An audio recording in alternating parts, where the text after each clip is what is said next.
Okay, so small departure from my playthrough of Wrath of the Righteous. Transferring, or not transferring, but I'm going to start trying to use Streamlabs instead of OBS, see if that gives me better stuff to work with since I'm technologically inept when it comes to OBS. I can barely get the basic functions to work. But this is also the kind of stuff that I like to cover, and I came across this earlier today, and I'm not going to watch the whole thing, but I wanted to go over what Destiny talks about in the beginning of this video, talking about, well, I'll just let him explain. And I feel like whenever you're going to start incredibly listening relevant to something, or you're going to start reading something, reviewing something, you need to be aware of these biases so they don't poison your ability to understand the material. I have to know for myself that as I go through this, I don't like Joe Rogan, okay? That doesn't mean that every single thing Joe says is wrong, though, okay? He might say some things that are factually correct. You cannot let your personal dislike of somebody taint your ability to understand what are otherwise rational and reasonable arguments, number one. Number two, ivermectin seems dumb based on everything I've heard so far. However, there might be a chance that Joe is going to bring up something that we haven't heard before, or that new evidence has come to light that shows that it might be effective. So I have to be aware of these two things so that when stuff comes up, I don't just let my mind automatically go to, oh, Joe said it, he's wrong, he's dumb. Oh, ivermectin's stupid, whatever he says is a lie, okay? No matter what they say in the video, these two prevailing biases are going to carry us through the entire video. The most important part of watching anything is to be aware of our biases, okay? There are two different aspects to an argument. Okay, so he's going to get into something different here, but this was important. This is the first important point, and then he's going to make another one. So the really important part of this is, this is the Ben Shapiro line of logic. I come into a topic with a preconception, or I've already formed my opinion on the subject, right? And then I filter the information that I'm given through that preconception. If it agrees with my preconception, well then it's factual and logical and doesn't need any more expounding upon. If it doesn't agree with my perception, I try to find a fault in it. When the reality is that you should be doing that with both things at the same time, right? So, and I don't advocate for just taking things wholesale, right? So, but point being, if we're going to believe something, we need to believe, or if we're going to accept these things without examination, then we need to accept all of them without examination. Or if we're going to be critical and analyze them, then we need to be critical and analyze all of them.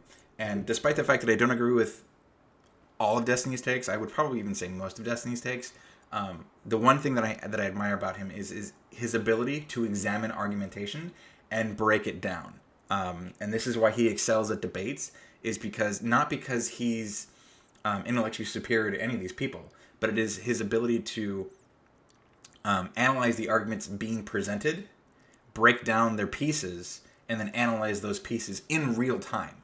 Now, part of this comes from the exposure to these things, right? If you constantly cover the same subjects or the same material, and you hear the same arguments being made, because this is what the majority of argumentation is the same people saying the same things. There's obviously that element to it. But even when he's presented with new pieces, he recently did a video, or there was a video recently released of him talking to someone who the stuff was wild. But in real time, he was able to break down the guy's argumentation, read actual stuff as it was presented, and it wasn't like a thorough examination of everything. He does a precursory glance because obviously he's live streaming. He doesn't have an hour to go through each article or study to look at them. But he's excellent at this, which I wish more people in this sphere did. There's a lot of really good rhetoricians, people who are great at delivering information. But Destiny's one of the few people I see in the realm of online debate that can look at arguments the way he does, break them down, and even explain them and analyze them. So, but here's his next important point. That make the conclusion true. You have the validity of an argument, and then you have the soundness of an argument, okay? A valid argument is, given the premises that the conclusion logically follows, then the argument is valid. For the second one, given the premises and an argument, a conclusion that logically follows, if it's valid, but also, if the premises are true, then the argument is sound. Okay, so this is really important, right? So there's valid arguments, and then there's sound arguments. These are not the same thing. And he'll explain more into that. But the point being that you'll hear a lot of valid arguments on a lot of topics, but they're not sound arguments on those topics. And in part, that's because of context, which is the big problem that we're dealing with nowadays, is people make valid arguments on subjects without them being sound. And I'll let him continue. So here's an example of two of these. All men are immortal. That's our first premise. Our second premise is Socrates is a man. Our conclusion is, therefore, Socrates is immortal. Okay? That is a valid argument, philosophically speaking. The reason why it is valid is because if we assume both our premises are true, then that means that the conclusion logically follows. Okay, so this is really important. This is the way most people think and argue. Premise 1, premise 2. Well, okay, so everyone argues premise 1, premise 2, conclusion, right? That's just the basics of argumentation. But what's really important is people from the, and you can work in either direction, but typically the way it works is you have a valid premise, you have a true premise, and then another true premise, and then from those two, you can confer the conclusion. The problem is, right, that even if both premises are true, that does not mean the conclusion is true, which he'll talk about later. But the also part of the problem is that because of the way discussions go, rather than we don't discuss premises enough, or even at all in some cases, right? So, and this is incredibly important because you're without disproving a premise, it's very difficult to disprove the conclusion, especially when it's a valid argument but not a sound argument. And I'll let him continue. The argument might be valid, but the argument is not sound, meaning that all men are not immortal. Keep in mind like how arguments work generally and how things flow from one thing to the other, because sometimes what we'll do is we kind of assume that we don't really think about valid arguments in a philosophical sense. We generally assume that every single argument is sound, that if it's valid, it's sound. But the problem is, people will make arguments that lack soundness, that will be so busy fighting the validity that we don't actually, or we'll be so busy fighting on other things that we don't actually, we end up fighting against things we don't need to. Let me give an explanation of this, okay? Here's an argument. Men and women are different. Oh, this one's really good. So I'm going to back this up for just a second so I can comment before he goes into this. But this is an excellent point, right? So, as I was just saying, we get so wrapped because we don't understand to this level of nuance how argumentation works. So rather than being able to discuss with people the premises of the conclusion, we're focused on the conclusion. Or we're wrapped up in the entirety of it being together, in the sense that if we don't like the conclusion, rather than just arguing against the conclusion, you'll argue against both the premises and the conclusion, which can be faulty because if even one of the premises is true and you're arguing against the entirety of it, well, now you've failed to have or you've lost the argument because you're arguing against something that is true. Then there's also the fact that a lot of premises can, as he just explained, can be valid but not sound, which has a lot to do with context. There's also a lot of not cognitive bias, what's called common sense not holding any water. There's a lot of what I'll call old school thinking that causes problems. The truths that we just that we accept because they've just been told so many times, and it's difficult to delve into these things because if you've ever seen a debunking video, right? The video itself that is being debunked is maybe 10 minutes. The debunking video itself is like 40 to 50 minutes. And the reason why is because you have to break down people's points and then explain how they're wrong and use evidence to back it up, right? Or you explain where their evidence is invalid or so on and so forth. And so a good example is people will use article headlines to back a point, right? But the problem is that when you read the actual article, 3, 4, 5, however many paragraphs in, at some point there is an explanation of, oh, here's the other side of this that wasn't part of the headline because the headline is clickbait in the first place, and most people don't read the entirety of the article. And this is the most common thing that you'll see with online video essayists. They'll use headlines. They'll use the headline to support their point. But if you actually go and read the article or the paper or whatever it is that they got that line from, if you read into it, the headline isn't entirely accurate. Either there's more expounding information within the article that invalidates the entire point, or they go on to explain the opposite side of the discussion and its validity, which then bears further discussion, but the headline doesn't say that. And so there's a lot of problems with this, and this is the problem with rhetoric versus actual what's the word I'm looking for? I actually can't even think of the word. But this is the problem with these discussions is because we're so focused on doing things as a society, just getting things done quickly. There is no room for the nuance within these discussions that it takes to have these discussions properly, right? So, simple example, when you talk about immigration, there's a lot of assumptions that go into immigration, right? Why are they coming here? Where are they coming from? What process do they take to get here? What's their goal while they're here? So on and so forth. There's a lot of assumptions that you'll make in a very quick amount of time, but to break that down takes too much time to have an effective discussion. And so what should be a topic that takes several hours to cover, we try to break down into bite-sized pieces. But the problem is the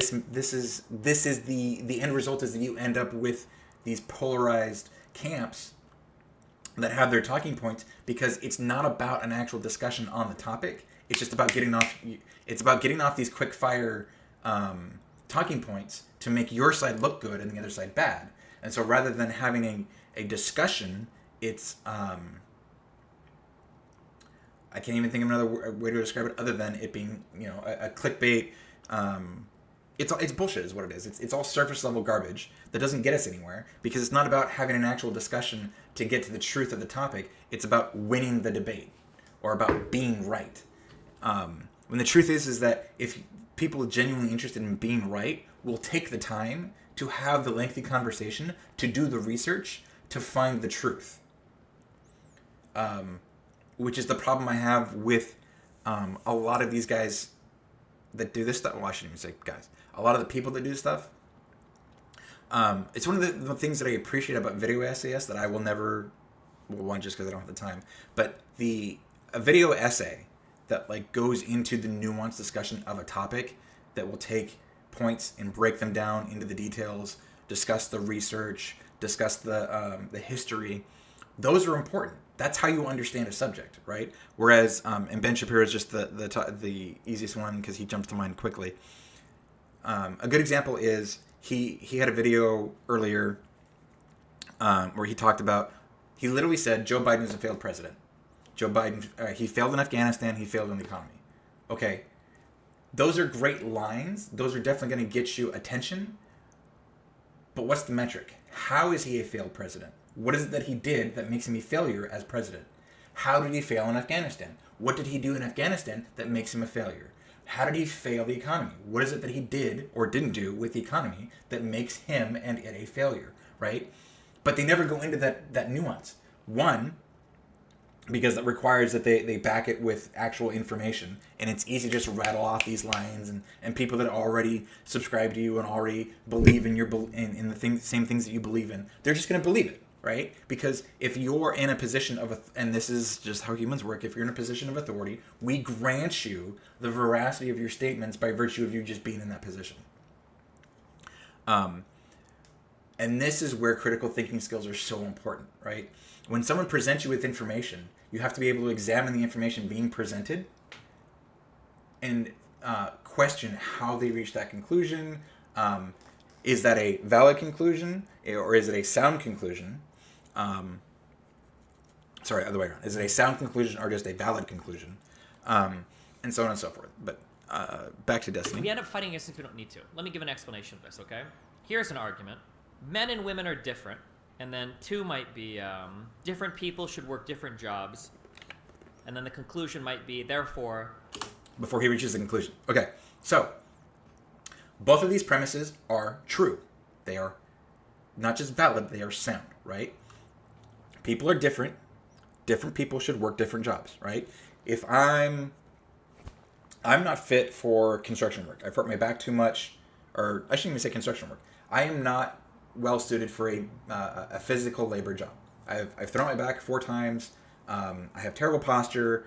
I have all kinds of issues between my knees and my shoulders. Right, like there are a lot of factors with my body, just genetic, just naturally. I am not suited for a physical labor task.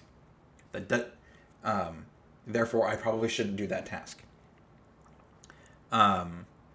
These prove both those premises, right? People are different. Different people should probably do different jobs. Now here is where you run into a problem. Men and women ought to work different jobs. So he'll go on to explain. We can all agree biologically that men and women are different. Women, a simple example, men tend to be taller. Men tend to have broader shoulders, which means they have more upper body strength.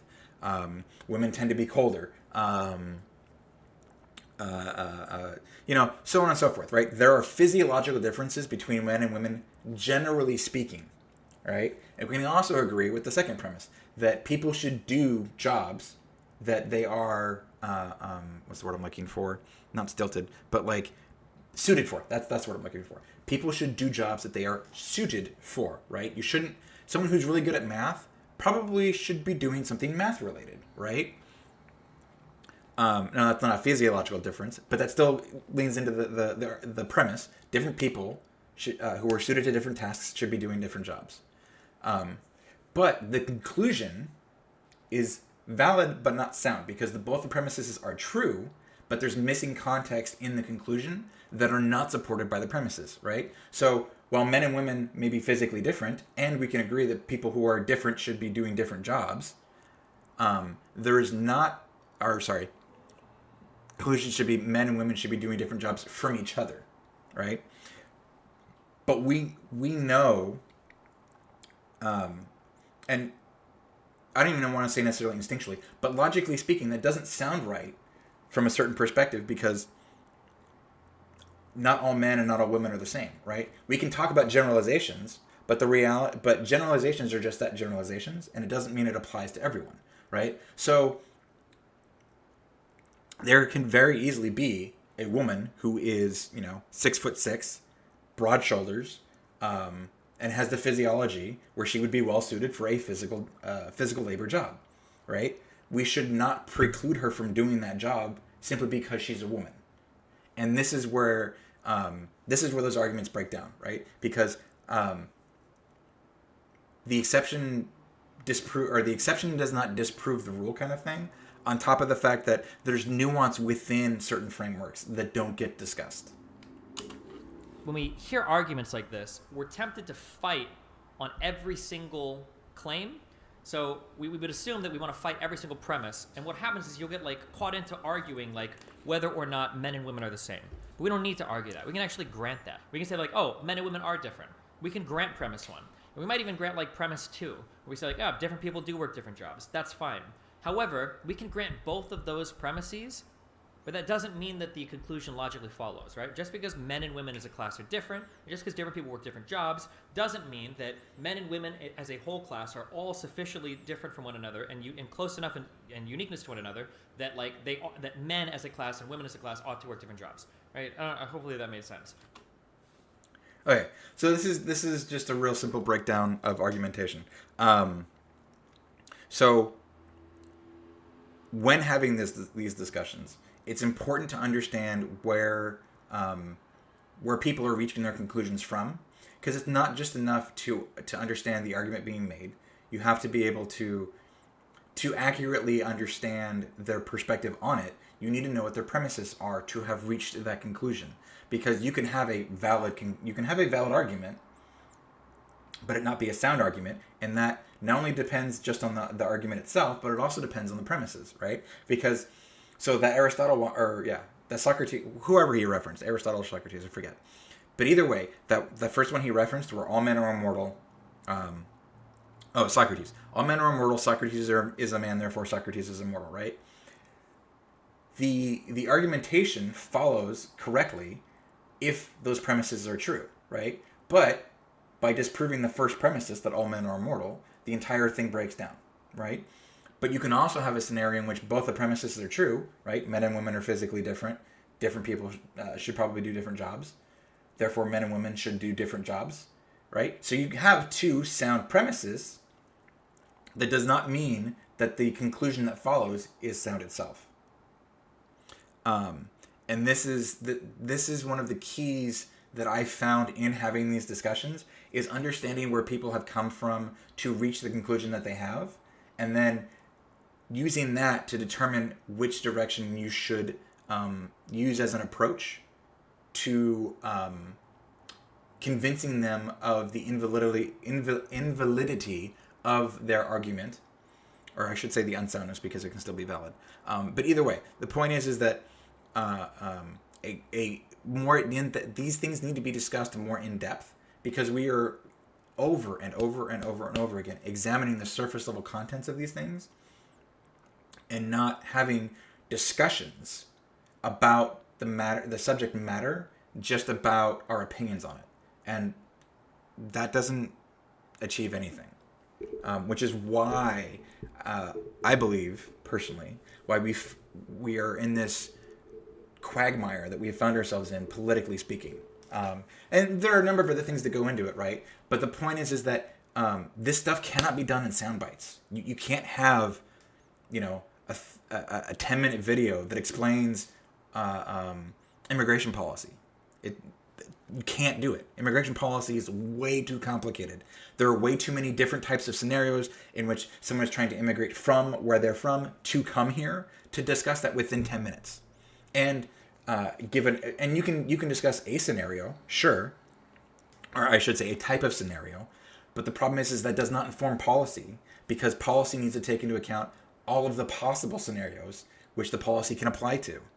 And there's just not nearly enough of that. And yes, these are long, often boring discussions, but if you want to reach a sound conclusion on these topics, that's how these have to go. And while I appreciate I actually really enjoy the debate, the online debate videos, the debunking. The reality is that this is not conducive to reaching an understanding, right? In the sense that working within your echo chamber to explain why someone is wrong, that's fine, right? Presenting your information is important, and countering people's information is also important, and that's really hard to do in person. But what drives this content is the problem, right? This isn't about reaching an answer. This is just about, for lack of a better phrase, showing off, right? It's the same problem with the clickbait articles. If you look at the titles of videos, and Ben Shapiro is the worst, not aggressor.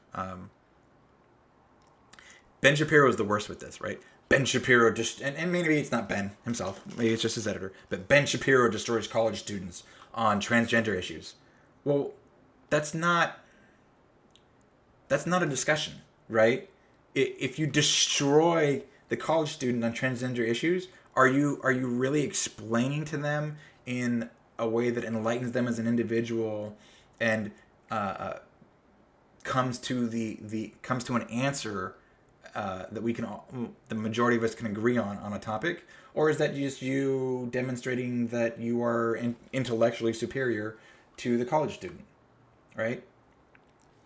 So there's no interest in, and that's the problem, is there's no interest in having a discussion on these things. It's literally the amalgamation. Yes, this is the amalgamation of, or not the amalgamation. This is the extension, the natural extension of how we as human beings communicate with other human beings. Right? We don't listen to hear what the other person is saying. We listen for our opportunity to respond. So rather than taking in the information that they're talking about, processing it, and then giving an accurate response, or a fair response, or a response that even deals with what they're talking about, we talk right past each other. Yeah. So anyways, may not be this week because I haven't been feeling well either. But I'm looking to move over to new software. Maybe pretty up my presentation. But if you watch this one, this is the kind of content that I really would appreciate feedback on. So if you enjoyed it, let me know. If you didn't, also let me know. And thanks for joining me.